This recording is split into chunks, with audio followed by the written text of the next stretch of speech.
Здравствуйте, дорогие друзья, с вами как всегда Минский Z. И сегодня я вам покажу, как сделать вот такую док-панель. Для этого заходим в интернет и скачиваем док-панель. Но он у меня уже скачан, но я оставлю ссылку в описании на эту программу. Заходим, устанавливаем. Я не буду устанавливать, потому что он у меня уже установлен, и то он будет мне выдавать ошибку.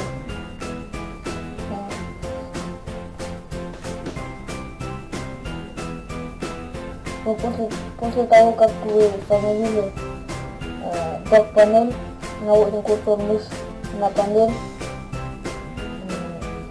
иконку управления, вот, кликаем правой кнопкой мыши, кликаем на настройки,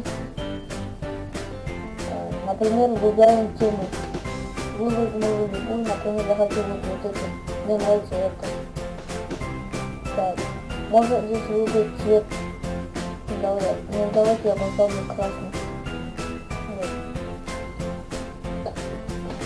Вот. Применить.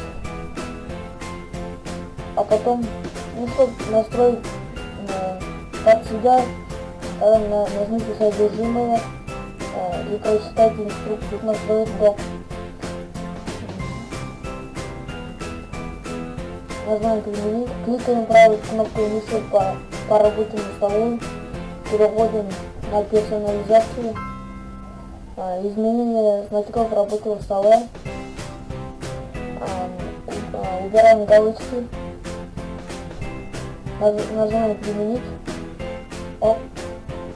Вот и все, наш док-панель установлен.